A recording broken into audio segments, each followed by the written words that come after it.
Today, we're going to talk about the spontaneous citizen resistance in Minneapolis and what every American needs to think about before that conflict comes to their own city. Jack Jones, better known as Quadzilla, is an ex-Army infantryman and wildland firefighter who's been organizing information about the decline of America's democratic order and fall into totalitarianism for several years. And it's funny, because when I first started following him a year ago, my thoughts were like, oh man, this guy is extreme. He was telling Americans to arm themselves and get ready for occupation.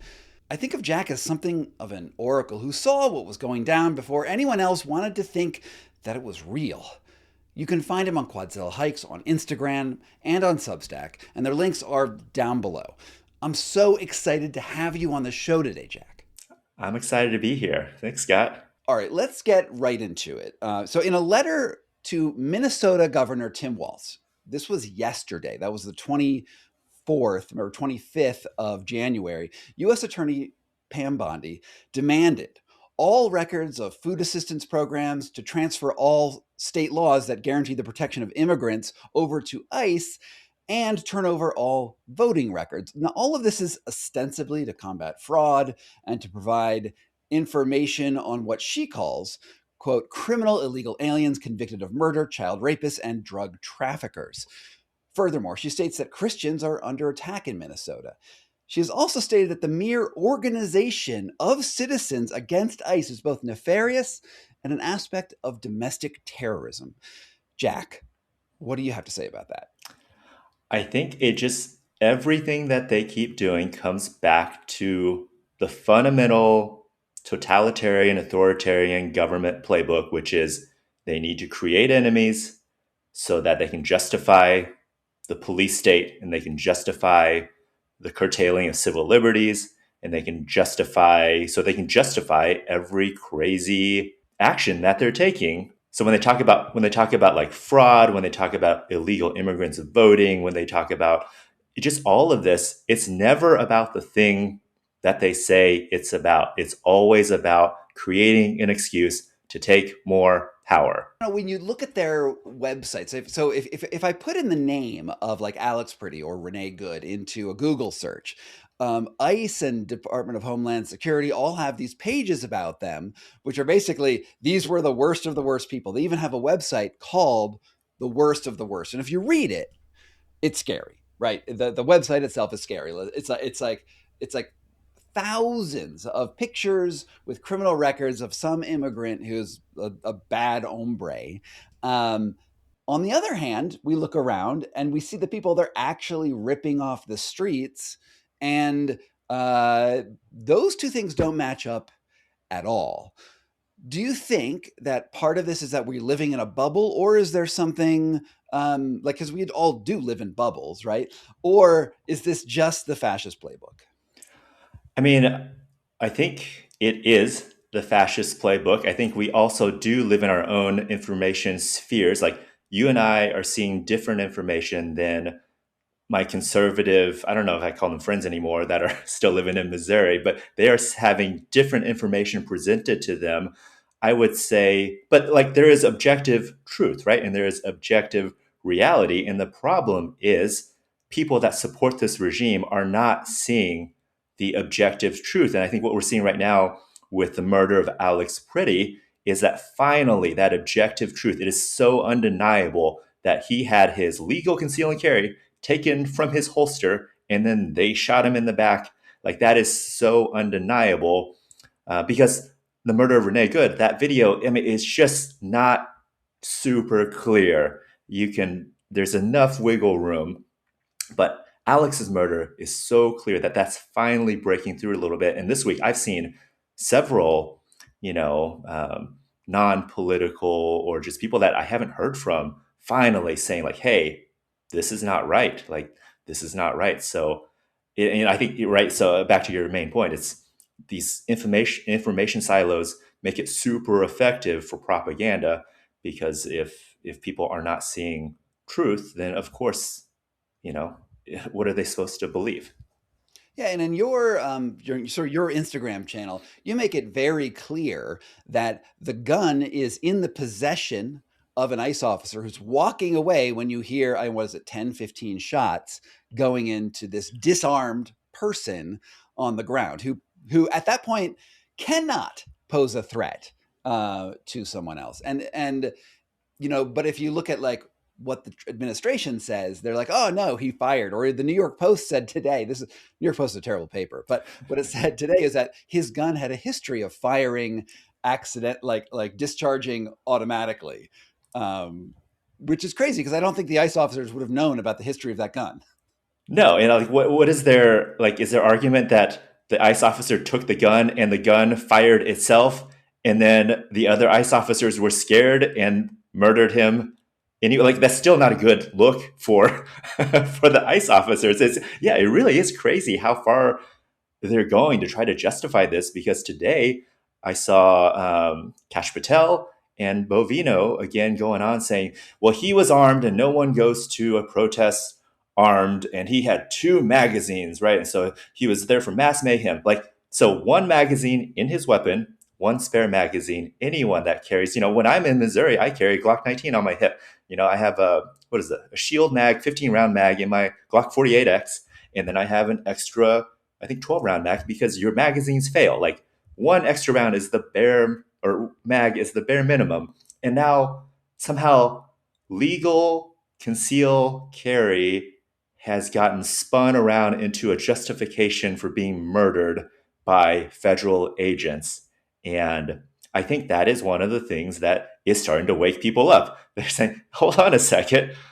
We know what we saw, and we understand our Second Amendment rights, and we understand law and order and conceal and carry. And it doesn't matter what the FBI director or the president or the vice president or any of them say.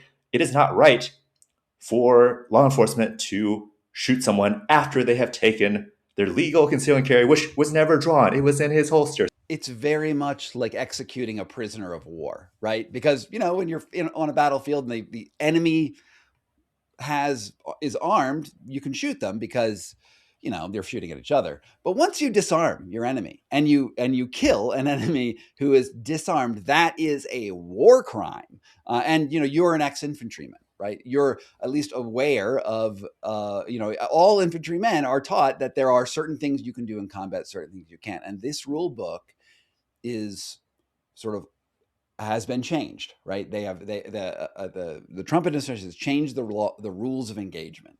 That's right. I mean, this would be like a war crime, because even in war, when the shooting stops, you have to go provide aid. You can't just summarily execute your prisoners, which essentially this is what happened. They disarmed him and then they executed him. All right, we're going to get more into the terrible irony of how people are armed in America and what people should be doing. But first, I want to talk about how this event has led ordinary citizens, you and me and other people, and many other people, to mobilize. Now, the network of anti-ICE protesters is almost completely decentralized. It exists in live Signal chat groups that are just like going all the time, so you can hear live, almost like a police radio, but for anti-ICE callers on Signal. And neighbors all around Minneapolis are following ICE vehicles. They're recording license plates and harassing ICE wherever they show up.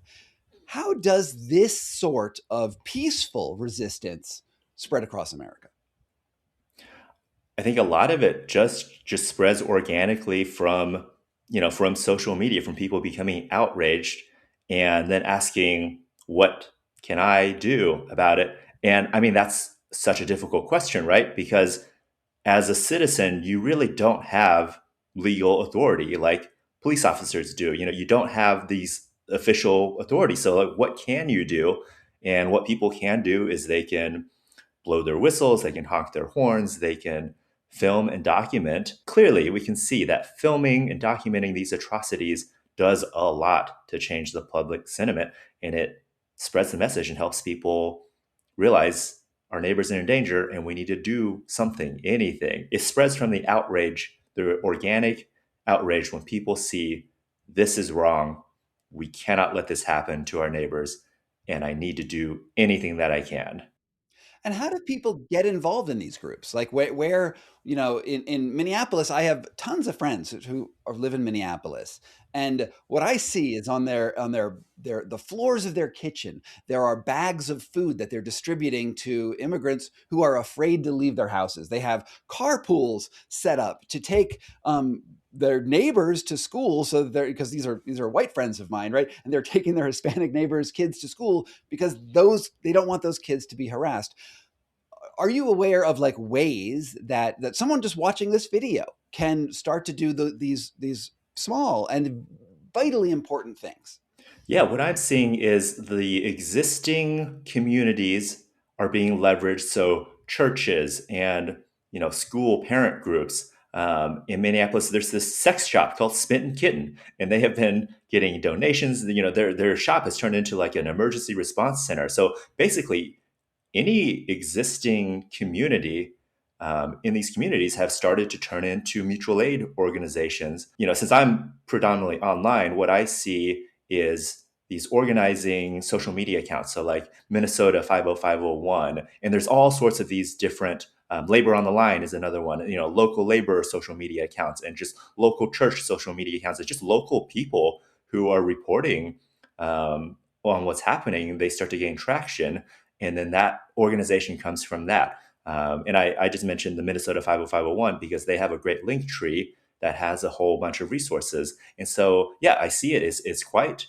decentralized. It's just everyone doing what they can. Go to your local subreddits and start asking questions. And then someone is able to plug in. Well, I mean, in some ways, the most interesting thing, at least of what's happening locally in Minneapolis, right, is that well, let's call them the resistance, right? They're not organized, right? It's not like a top-down leadership, but this collective organization, it's bridging racial, social, religious, class divisions. I mean, not oligarchs, obviously, but people in all sorts of like our collective strata are coming together in a country which loves division, right? Our country, if you think about the worst iterations of like wokeness in America was like different groups of people all being like, we have our grievances are worse than the other people's grievances, and that fueled a lot of the rise of Trumpism.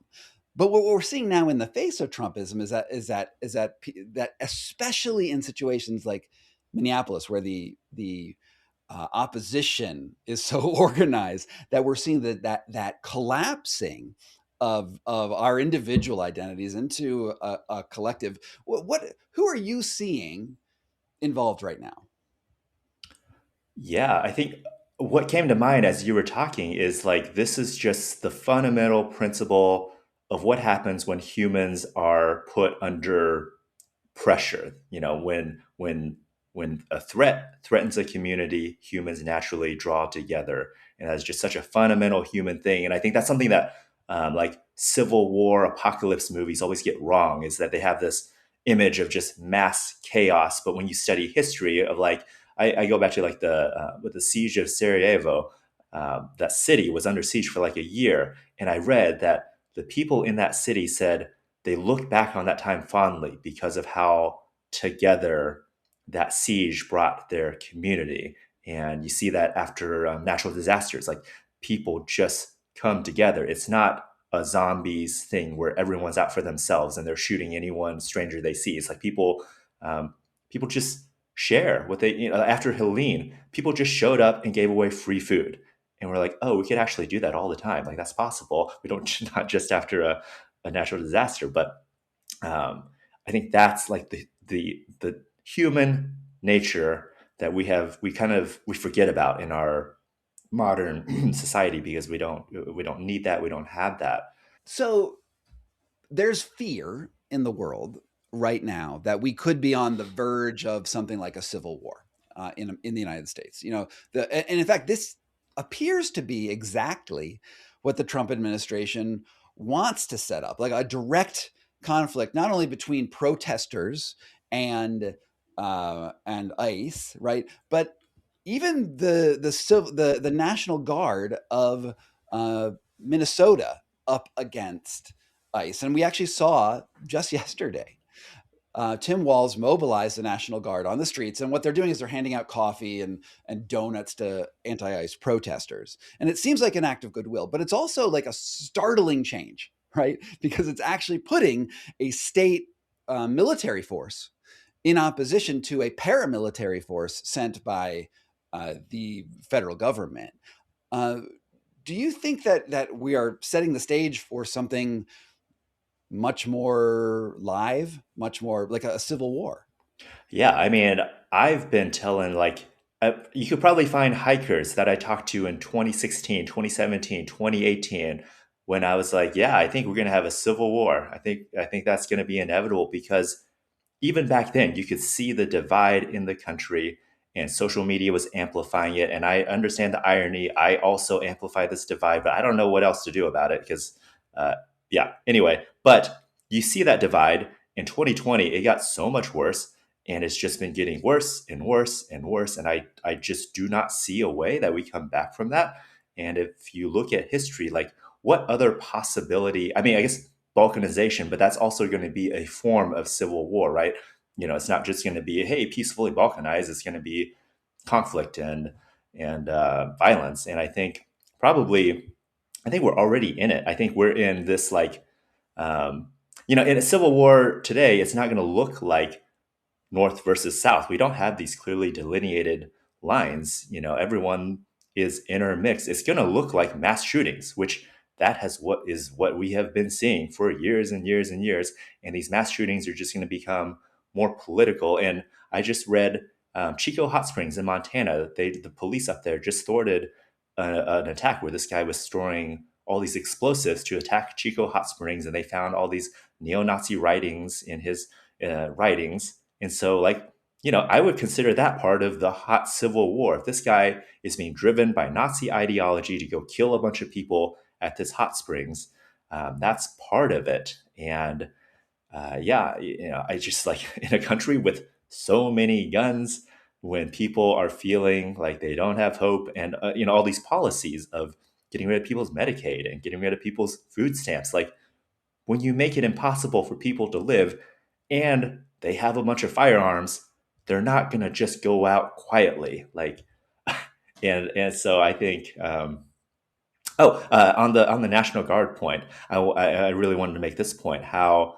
when I started talking about all this, I really hit on the militias over and over for like months and months, because I was saying like it is not the military that is going to carry out Trump's horrific agenda. It is going to They have to have like their own form of brown shirts, because the military, the recruiting standards are too high, the training pipeline is too long. They still hammer in duty and the Constitution and laws, and same like police to a lesser degree, right? But their standards are still higher than the ICE recruiting standards. We have lots of problems with police forces, but they are nowhere near as problematic as ICE, right? And so it requires a special kind of like psychopathic mind to harm your own citizens like ICE is doing. And that's why, like I think it's beyond a doubt now that January Sixers, white supremacist militias are in these ICE units, because where are the Proud Boys now? Where are the Three Percenters? Where are the Oath Keepers? They were everywhere in 2020. Where are they? They're in the ranks of ICE. They are the Trump's brown shirts. Hmm. Absolutely. And at some point, and this is probably why he's trying to create a conflict where he can bring in the military, because ICE is it's very clearly they're not well trained, right? It's very clear they are poorly trained. I mean, they're shooting people on the streets in ways that are wrong, but it doesn't take a lot of technical skill to get to the sorts of thuggish violence that they're doing. But if Trump wants to send in the military, and he talks about using the Insurrection Act repeatedly, that would trigger sort of a more loyal, well trained force to come in. You were an infantryman, right? You were 11 Bravo, is that right? Yeah. Uh, as an infantryman, you hear this. There's the astronaut was in Arizona, the Mark Kelly. Mark Kelly said that you don't have to obey an illegal order, right? Like, and this has been considered treasonous by Pam Bondi. But as a soldier, how do you know what is legal and what is illegal? Like, it always comes back to me as like, well, are they going to wait for a court to decide that this action was illegal? Or as an infantryman, when can you actually disobey an order? So what comes to mind is Greenland and how kind of universally people agree that that would be an obvious illegal order, right? Because that's an order to go invade an ally. And but if that order came down to the actual, privates and sergeants, it would still be like they really wouldn't be in a position to refuse that order. That order would have to be refused from the officers making the plans. And it seems like that might have been what happened, because I read an article about special forces refusing to build a plan to invade Greenland a couple of weeks ago. So it's at the officer level where that kind of refusal, at the planning stages, where they'll just say like, no, this is wrong. I'm not going to do that. You can fire me, but I'm not going to build you a plan to go invade our ally.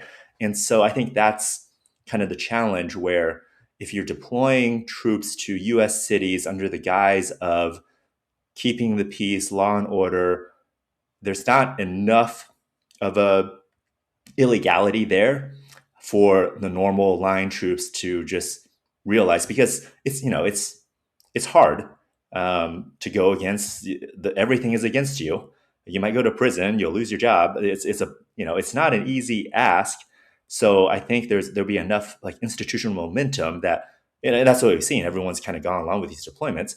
Um, but I think if it came to the point of just outright shooting protesters, I would hope that that's a line that the US military wouldn't cross. I have no doubt some in the military would cross that line, but I would hope that more wouldn't. I guess my point is, you should not expect the line troops to disobey any orders that they're given.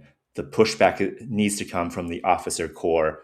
It needs to come from the point before they get engaged in these things. Well, Jack, you were a you were deployed domestically, right, against protesters. Um, would have you disobeyed an order like that? I would not have. Yeah, I definitely wouldn't shoot somebody.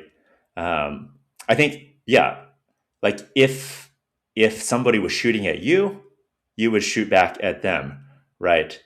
And I think, like, I don't worry about the Insurrection Act in the way a lot of other people worry about it, because I think what you'll see is, like, the Marines were deployed to LA and the National Guard units were deployed, to LA, to DC. Like, they were not problematic. They were not the ones causing all the horrific violence. It was ICE.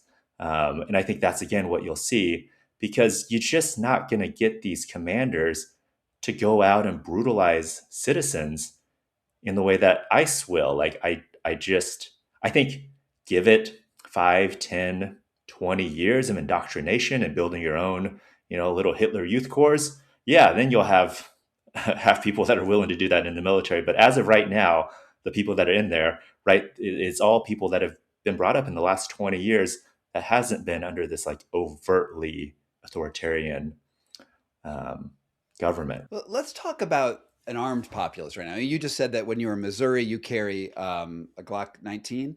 And a few weeks ago, you said something on Substack which resonated with me, which was that essentially, if you can't defend yourself, you're harmless, not peaceful. Tell me about that idea. Yeah, so I think being peaceful is a choice. And I think, why do protests work? Why does a million people marching on the streets cause any change? And the implication is, if you don't listen to us, we're not going to be peaceful anymore. And I think that is the great distinction, because, like, are you gonna, I'm just thinking, like, if you're like a king, and the king is surrounded by, thousands of angry peasants with weapons, yeah, that will cause him to take note. But if he's surrounded by millions of literal bunnies, there's no threat. So why does he have to pay attention? Um, and I think that's the key, is that you're not being violent, you're not being threatening, you're just showing that We, the people, hold the power, and there are consequences if you don't listen to us. Breaking in here for a moment because I want to remind you that the work that I do, the independent journalism that I do, only happens because people like you support it through my Substack newsletter and all the various membership platformy things that exist. And I just want to give a heartfelt thank you to all of you who have supported me over the years. It's why I get to keep on doing this. And if you want to join the movement of my movement, not that resistance movement I'm talking about, that is totally separate. If you want to join this movement, go to sgcarney.substack.com and get my free newsletter, and you'll get information like this in your inbox. And it means the world to me that so many of you do follow what I do and support that work. So without further ado, let's just go right back to Jack.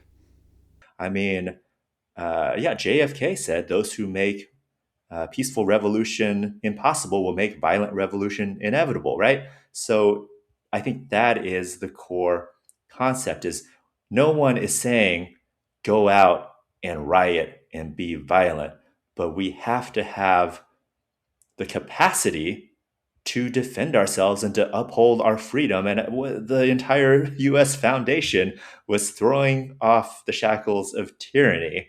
And that wasn't that was not a peaceful movement. That didn't come about from strong language. So you have to have that ability. Right. And it's not to say that you should be going out and shooting ICE agents, just to be very clear right now, right? Because I would think that actually if Alex Pretty was a domestic terrorist, and in that instance where he was surrounded by ICE agents, he did take out a gun and shoot heaven forbid, actually engage in violence and murder an ICE agent, you wouldn't see the outpouring of support for this movement if that had happened. But the interesting thing about that event is that because he was carrying a firearm, right? Because he had it on his person and he was murdered by ICE, what it shows is this contradiction in how the administration is even approaching firearms. Think about Kyle Rittenhouse. And do you remember Mark and Patricia McCloskey? This was during the BLM protests. And these were like suburban lawyers, and BLM is going outside, and the guy comes out, he's like in a polo shirt, and he has an AR-15, and he's pointing at these protesters.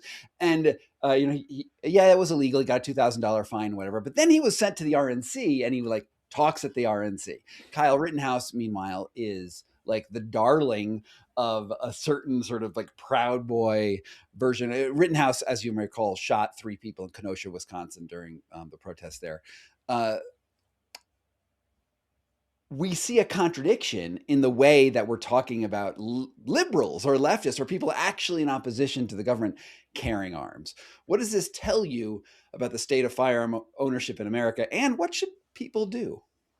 I mean, it's just the same hypocrisy that we see rampant everywhere else with this administration, and is saying the warning bell should be to everybody that they don't think you have a Second Amendment right. They don't want you to own weapons. That should be very clear.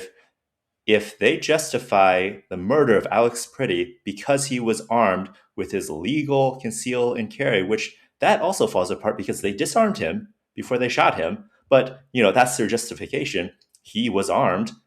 So if you are legally armed and the cops or ICE can kill you without repercussion, then you have no First Amendment or you have no Second Amendment right.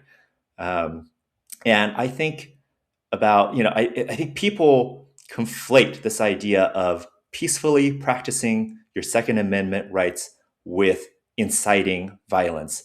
I think there's a real conflation going on there because just look at, again, kind of the hypocrisy. So talking about school shootings, one of the conservative views is that we should arm the teachers. We should arm the teachers. We should put armed guards in the schools and allow any teacher that wants to carry a weapon in the school, and that will keep the kids safer. So is that inciting violence? Is that causing things to be more dangerous? Or is that the principle of deterrence? Is that the same reason that we put armed security at big venues?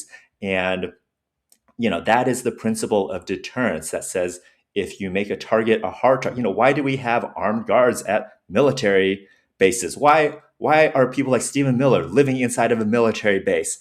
Maybe because there are people that are armed, and that's a deterrence against attack. And that is the fundamental principle. And paradoxically, if you have, lots of people in your neighborhood exercising their Second Amendment rights, it will reduce the chances of violence because now anyone that is violent towards this community will risk, have much higher stakes. And I think that's the fundamental thing, right? Being defensive by definition, self-defense. Anyone exercising their Second Amendment rights for self-defense will not fire unless they are fired upon, unless they are attacked. So, what is violent about that? What is inciting about that? I after listening to your videos early on, in the sort of right when the Trump administration took hold. Now, I've owned a firearm, like a shotgun, for many years, but I actually was like, you know what? I think that it's important to own a pistol, right? I have some pistol, right? And I've learned to use it. Like, I've gone to the firing range and I have a sight and all that things to do. And my feeling about ownership is it's very unlikely I will ever be in a firefight. Like, I have no intention of ever shooting some bad guy, some person I politically oppose on the streets. But I do think that there's something very important about being able to say you're an armed citizen, right? Being able to, in the rhetorical space, being able to be like, look, I'm also armed. And, in theory, you know, I, I think that every person on the left, because we abhor guns, right? I grew up abhorring guns. We think being like, guns kill people. And I still know that it would be a better world if we were all harmless little bunnies hopping around our little harmless bunny country where everything was perfect. But we see in the history of natural selection, look at the dodo bird, totally defenseless bird, totally eradicated by the things that came in there and killed them. And I don't want people to to necessarily assume that in America in the current age we need to that being unarmed is somehow actually in opposition to this government, actually in opposition to the world that as we see it. So, if somebody was watching this right now, and was like, maybe I should go get a firearm, what would you say to these people? How should they do it responsibly? Yeah, I think first I would point out that not like the majority of the population will never be on the front lines. Just in any conflict, any civil war, any war, the majority of the population is not a frontline fighter. So I think recognizing that about yourself is important. Like, not trying to put yourself into a role that you're not well fitted for. Yeah, it's just not very many people are fit for that role. So don't waste a lot of time and energy on that if that is not a good role for you outside of just the traditional self-defense that pretty much every American like kind of role kind of goes through just by the nature of our society. And with that said, I think in the moment that we're in, I recommend, like, if you're going to pick up a weapon, pick up an AR-15. An AR-15 is Whoa. extremely like, because it is much easier to learn and handle than even a pistol. It is just a great platform, and the magazine capacity, all of there's just a whole bunch of different reasons why it's such an incredible platform, and they're not super expensive. Like, a good entry level AR-15 now is 500, $600. And if we are thinking about the potential possibilities coming down the line, I was always taught, like, your pistol is there to get you to your rifle. Like, your pistol is for walking around if you don't think anything bad's going to happen, but just in case. But if something bad's going to happen, you want your rifle because it's a much more effective um, platform. But again, I think what's much Spoken like an more, infantryman, I have to say. Spoken like a true infantryman. yeah, yeah. But I have to say, much more important is kind of mutual aid and being plugged in with your community. And this is the mistake that preppers and right wing gun nuts make, is they buy 50 guns and 10,000 rounds of ammo, and they sit on this dragon's hoard, but they don't know their neighbors. Spend your time on the essentials, food, water, your community, all those other things. And if you are, like I don't know, I've just been drawn to this kind of what do you call it? Not war, but just kind of these aggressive pursuits. I fight Muay Thai. Like that's I just what I'm drawn to. So like that's kind of where I slot in all of this. But a lot of people don't and don't force it. So just like community is what it comes down to, I think. A few years ago, I wrote a book called The Vortex, and it was about the events that led up to the liberation of the country of Bangladesh from Pakistan. Now, this is a side show in history that most Americans would never think about. But when I reflect on that year of history, of that research, it seems that history is repeating itself in a way that has repeated itself not only in that conflict, but actually conflicts around the world. Now, in that case, it was this alcoholic, womanizing, power drunk president of Yahya Khan That who sounds happened to be familiar. yeah, who happened to be best friends with Richard Nixon, kid you not, who bought lots of weapons from Richard Nixon. Well, there was an election in Pakistan at the time, and it went against him, and he denied the election results, and then spent 6 months gaslighting the actually president elect that was going to the prime minister elect, and then saying, "Oh yeah, we're going to give you power real soon. Just wait, just wait." And then in that time, he was actually planning a genocide, and he murdered 3 million people in Bangladesh. This is 1970, 71. And it culminated, incidentally, in a standoff in the Bay of Bengal between U.S. forces and Soviet forces, and we became within 3 hours of all of life on Earth being exterminated. And the only reason it didn't happen is because Dhaka, the city of Dhaka, a city that you do not think about, you've never thought about, that city of Dhaka fell to the rebels who were armed by the Indians. And Kissinger was at the time saying, "Let's go nuke them. We got to nuke them now. We got to nuke them now." And it occurs to me the two things, the two reasons why I'm mentioning this here. One, in this case, it was ordinary citizens who rose up, who were very divided beforehand, who rose up under these absolutely horrific conditions and put a dictator out of office and actually created a country that is doing, at least right now, pretty well. Um, and on the other side, there seems to be this roadmap that dictators use, right? When they're coming in, they're like, "Oh, we're actually denied the election. Oh, we're gonna tell people lies while we're doing these other covert actions at the same time." And it seems to me that this playbook also happened in Indonesia. It's happened in Eastern Europe over and over again. Where do you see this next year going, or do you see that there's connections with history with what's Yeah, sorry, my mind is stuck. Before that, what was the U.S. involvement in that conflict? Who were we supporting? Oh, well, we were supporting Pakistan and the genocidal regime. We murdered they murdered 3 million people with American guns, American tanks, American aircraft. And the reason why Bangladesh got free was because the Soviets were allies with the Indians and they were supplying Soviet weapons to the Mukti Bahini. That means freedom fighter in Bengali. And and we were on the side of genocide the entire time. And America lost to the scrappy guys wearing lungis, which is basically just a cloth around your waist with little guns who were doing like little things of resistance. Like some people were actually carrying guns and shooting Pakistani soldiers. Most of it was like sabotaging roadways and like harassing the enemy for a year until the big guns finally came in. In this case, that was the Indian Armed Forces came in, and the dictator regime totally fell apart due to this resistance that happened. And then the U.S. Nixon was saying we should nuke these rebels. Yes, so no, nuke the Soviets. So, Ah, okay. so this is the Cold War, right? And there's this constellation of powers, and India was allied with the Soviet Union, and Nixon sent the USS Enterprise, not the Star Trek thing, the actual aircraft carrier, nuclear armed, and the Soviets sent in a fleet of subs from Vladivostok who got in front of the American fleet, literally, and surfaced the subs in front of the Enterprise within visual range. It's not usually that smart for a submarine to do that, but they did, and they created this red line.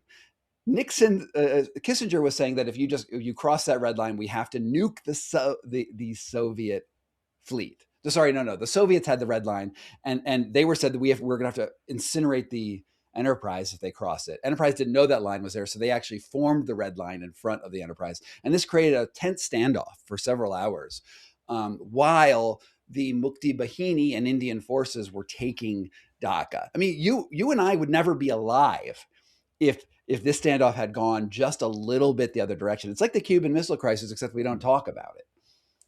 Yeah, that I mean, it is terrifying studying history and how many times we have come so close to nuclear war, and now to think that the Trump regime is in charge of whether or not we go to nuclear war. And I don't know, did you see today that the USS Abraham Lincoln shut off their communications? So I think that is going to foretell a strike on Iran this coming weekend, probably.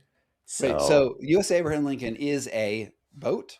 I think it's a aircraft carrier, and they have cut off outside communications from the sailors on this boat, and that usually portends an attack. Oh, and I think Iran just cleared or shut down their airspace. Tel Aviv shut down their airspace. So it looks like an attack is going to happen, and it's probably because Trump wants to distract from the domestic issues at home, right? Like that's the play is you do all this crazy stuff anytime something's going wrong to distract your civilian population from the woes that they're experiencing.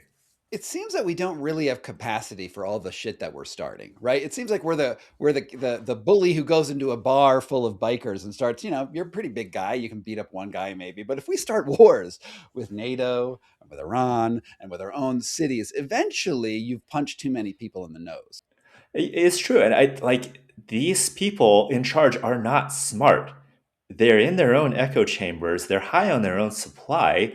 You just see with ICE, like it is very concerning what they're doing in Minneapolis, but they have had to pull everyone into Minneapolis. They're not hitting Minneapolis and LA and Chicago and all these other cities hard all at once. They're focused on Minneapolis because they don't have that many of them, right?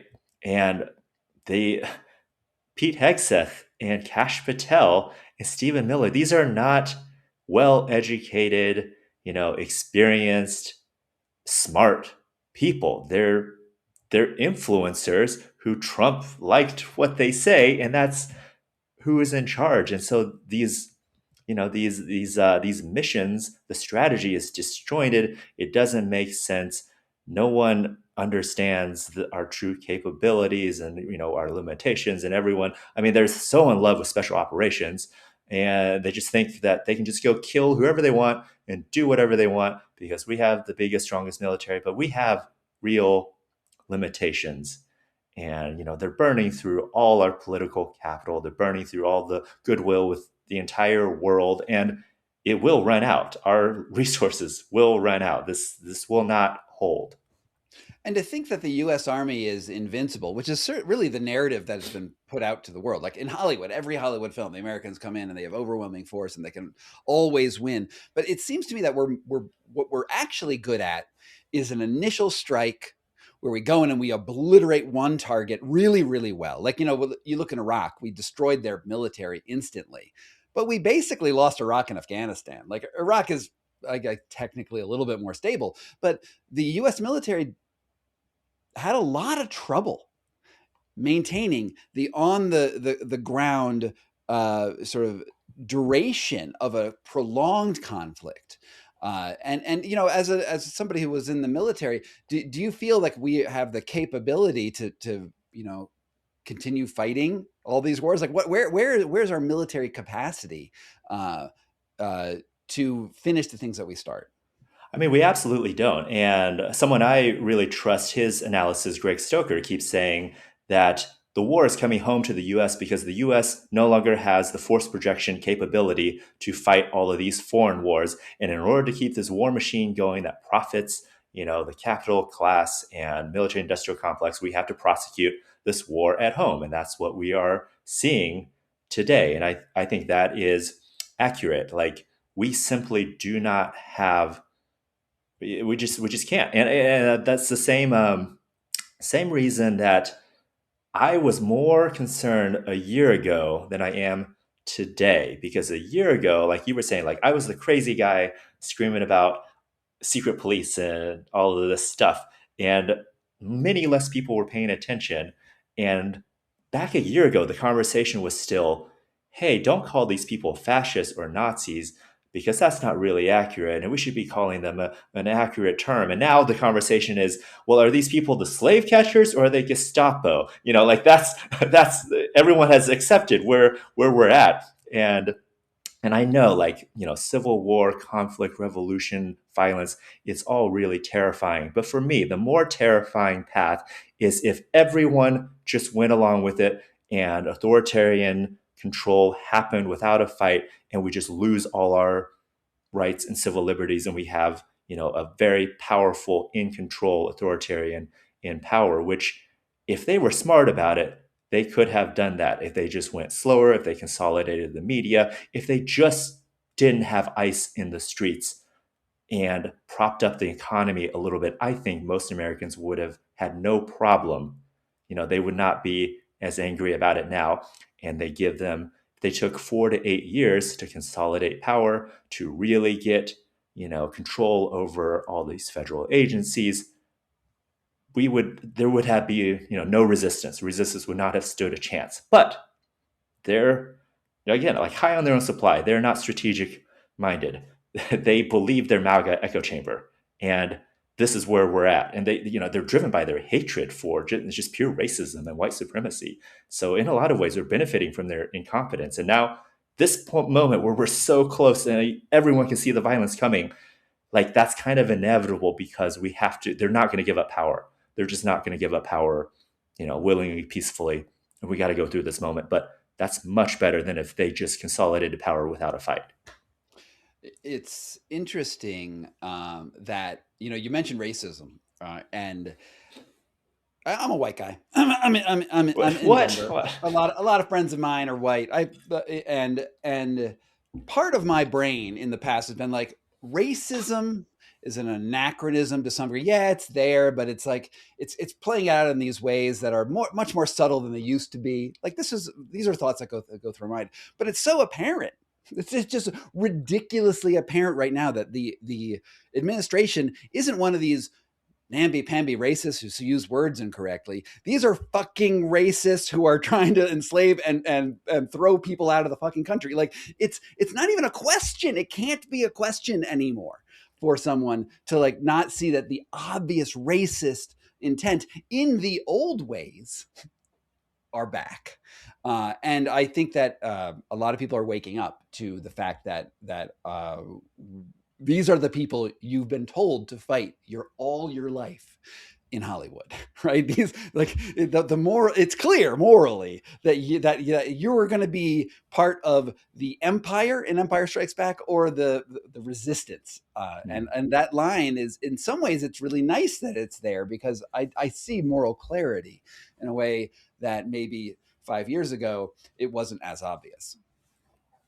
That's right. And you make me think of a post that I watched of Tad Stromers today. He's a historian on the American Revolution and a historian on revolutions in general. And he says this constantly, like there has never been an authoritarian, tyrannical government that gave up power willingly, that gave up power without a fight.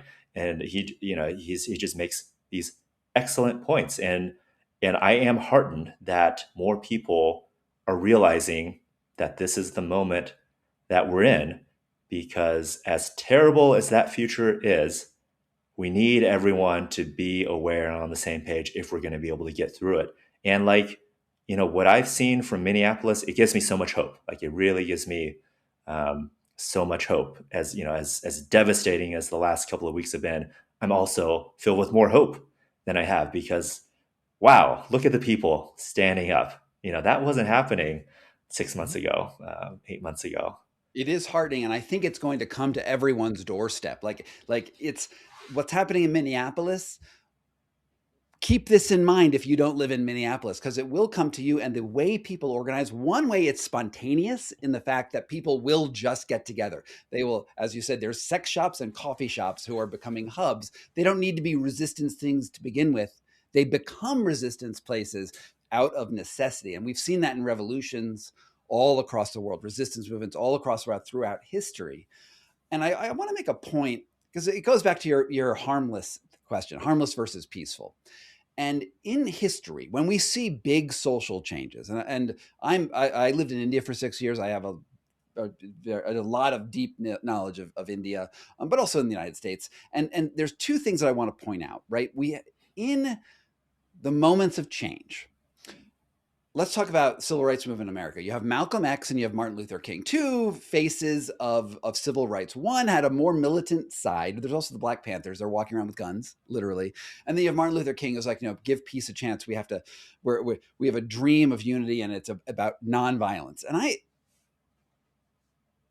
we also see a similar pattern where we have a violent-ish figure, and they're not actually very violent. They're just, they have the twinge of violence, and that nonviolent figure. We also see that in India, where we have Mahatma Gandhi, who everyone knows does a salt march, really peaceful guy, wears a lungi around his waist, harmless looking dude.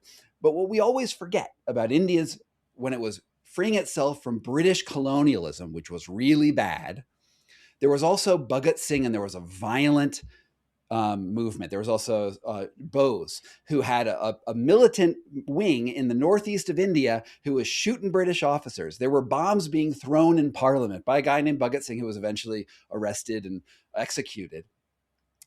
The violent movement was small, but it made it very difficult for both the Americans in the 60s and 50s and in 1947 in India for the government to go after these people, the peaceful protesters, or sorry, to go after the violent protesters, while there was also this peaceful face. And I look at it as like a hammer and anvil. You need to have these peaceful protesters, but you also need this twinge of threat that, hey, things could go really bad for you guys if you keep on pushing this. And in those instances, you actually see political change that happens in a good way. You actually see democracy flow out of that sort of situation. Yeah, I struggle with that myself because I've done a lot of Vipassana 10-day meditation retreats. I practice like that is my primary practice. I don't consider myself a Buddhist, but I read, Buddhist texts, and I read a lot of Thich Nhat Hanh, and so I'm very aware of the teachings.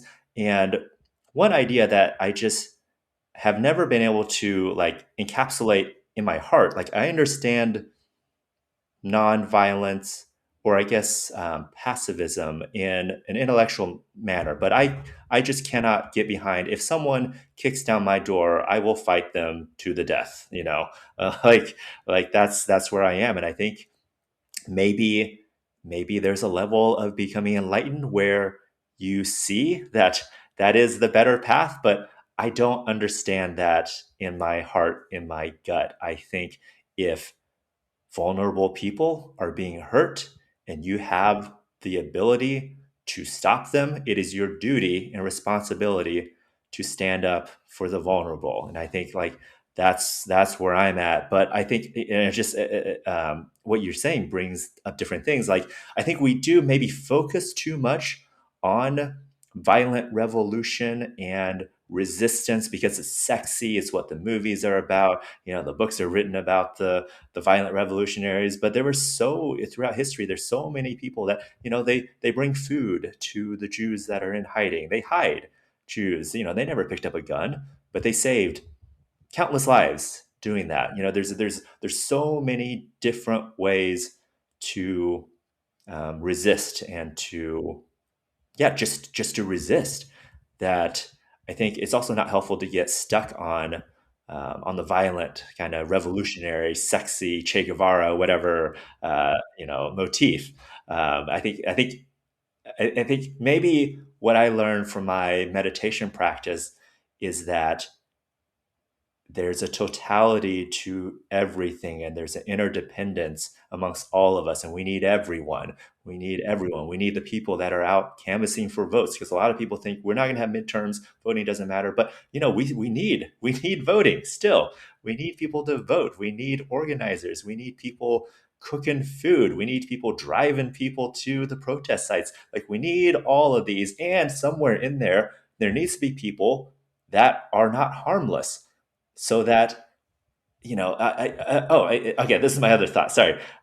So I was born in China, right? And I was sent to the U.S. I lost my whole family when I was 8 years old because of after Tiananmen Square. My father was sent to prison for 2 years because he was speaking out. He led a student protest on our own campus, and that was a a very foundational experience in my life. And so when I joined the military when I was 21, I specifically joined the infantry so that I would have the skills to be able to resist a tyrannical government, because I knew that this is not a like this is a real possibility.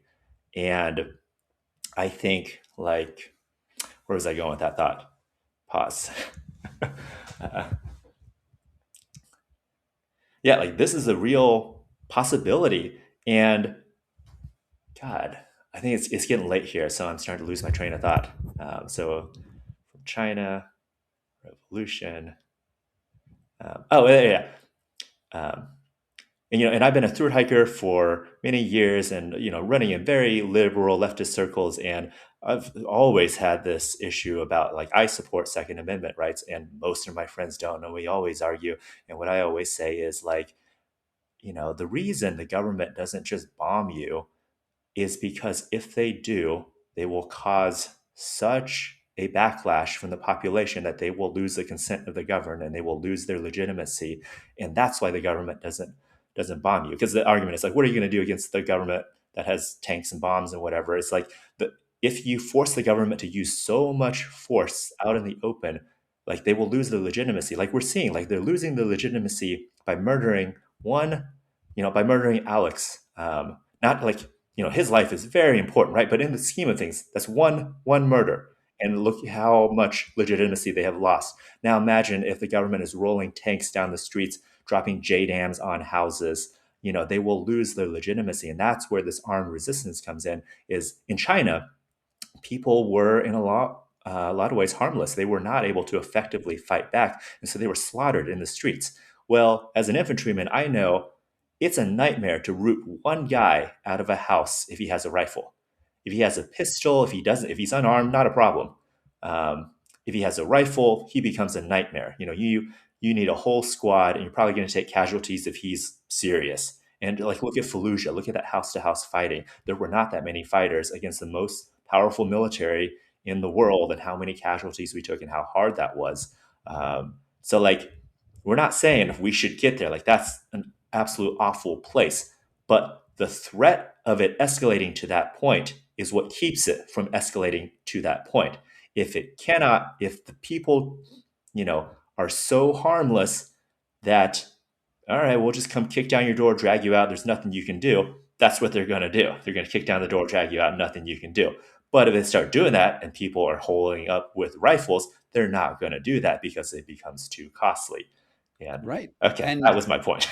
we don't want Fallujah here, right? We don't want any of that here. We don't want a revolution. No one wants a revolution. But the the insanity of the current administration. I just did a video on the mental state of Trump, and it seems that he might actually have frontotemporal dementia, which is an actual declining brain state where he is detached from reality. You know, at some point, if you think about the country as a super organism, right, where all of these different institutions are working together, at the very top is the president, and the brain is all messed up. And at some point, if that keeps on going on, you need to have some sort of immune response, I guess. I don't know if you can fix frontotemporal dementia with an immune response, but you need to have a response that reestablishes a body politic that is not insane at the top. And no one wants to go through the hardship to get there, right? Because the hardship is terrible. And hopefully, some sort of political mechanism fixes it long before we get there. And I think what you're saying is that having the threat, not even deploying the threat, but having that threat of consequences will force things or will nudge things in a direction of more reasonable outcomes, especially if there's cooler heads that can prevail. Yeah, I agree. I mean, it's mutually assured destruction. It's deterrence. It's the whole concept of why do we have a military at all? I mean, we have a military because we're imperialistic and we want to go take other countries' resources. But the Department of Defense exists for defense, right? It's a deterrence, and so that's just that underlying principle. Is we're not telling people to go be violent. Is we're telling you need to be a deterrence. Otherwise, they're going to do whatever they want to you. I mean, yeah, I think that's a good analogy, actually, because you look at what we have done to global politics. Every nation is going to get a nuke. Like that is the logical thing now, because when you cannot trust the global military superpowers, the only protection you have is to get a nuke. So, Hmm. that You I don't think want to that's invade a yeah. country with nukes. You don't want to do it. Ukraine would not have been invaded if they hadn't given up their nukes. It's just a fact, because you don't want that to happen. We really, I mean, and the sad thing is that because we have created a area where a political situation where you can invade other countries, it is pushing people towards this more violent path. And nations realize that they are no longer safe under the protection of a superpower, right? Europe is like, oh my God, only France and the UK have nukes, and we only have like 300 of them in total. And they're now realize, I'm sure their nuclear programs are ramped up covertly right now because sadly, the only defense against a bully is having the potential to beat up that bully. That's right. And I think the ultimate true solution is changing people's consciousness, right? Like we're going to go through these same cycles if everyone is driven. I think personally what's driving everything right now is just greed, just wanting more. I think, these billionaires have literally achieved everything they could possibly dream of, and they still feel unhappy. They probably feel more unhappy than ever and more empty. And so they think, well, if we take over the US government, if we create a colony on Greenland, then we'll be okay. And Trump thinks, if I persecute all of my enemies and everyone I hate, then I'll feel okay. But that's the fundamental teaching of Vipassana, is that everything is ephemeral. Nothing will make you feel okay forever. And if you just realize that, you can stop grabbing for all these things. And that's why, I mean, God, I haven't even thought about the climate crisis in weeks, but even if we fix all this political stuff, we're still looking down the barrel of this existential climate crisis because we have created a world where we just want more and more and more, and we haven't thought to the future. And that's the fundamental issue, right? Is our consciousness, and until we fix that, change that, nothing's gonna change. But that's some pretty hard, pretty Well, hard before we work. get to Vipassana, we need to deal with the political problems as they are, because we're not going to meditate our way out of this situation. And this has been a problem, and I've written extensively about Buddhism over the years. My book, The Enlightenment Trap, for instance. The the idea of extracting yourself from the real world by meditation or whatever might have a good ideal if everyone did it, but not everyone does it. And extracting yourself allows bad actors to fill that void that you have left. And while I agree with the ideal of maybe an enlightenment, maybe getting to a point where we are all peaceful, I think we get there through social action. And I just want to thank you so much for being on the show. I love the work that you do, and I want everyone to go subscribe to Quadzilla Hikes on Instagram. And I think you're just Quadzilla on Substack. Is that I right? think so. Yeah, yeah. Okay. And Yeah, how did Quantum you on get Substack. Quadzilla as the name? So that's a trail name, and on Hmm. these, through hikes, long trails, everybody gets a trail name. And I've been a weightlifter all my life, and that was like my most, I don't know, the most noticeable characteristic. And so I was at a shelter, and a girl, she does CrossFit as well. So she saw me, she's like, "Dude, you should totally be Quadzilla." And then that And became my there you trail are. name. All right. Well, Yeah, everyone, go check out Quadzilla in all the places that he exists, and continue the conversation. I get his newsletter every morning, and it's intense. You'll like it. Thanks so much. yeah. Thanks, Scott. Yeah, I really enjoyed our conversation. Thank you so much to my supporters here on Patreon and on Substack and even on YouTube who make this work possible. It means the world to me that you're here. And if you want to get your name on the honor roll, all you need to do is sign up at the links down below. From Foxtopus Inc. in Denver, Colorado, this was Scott Carney Investigates.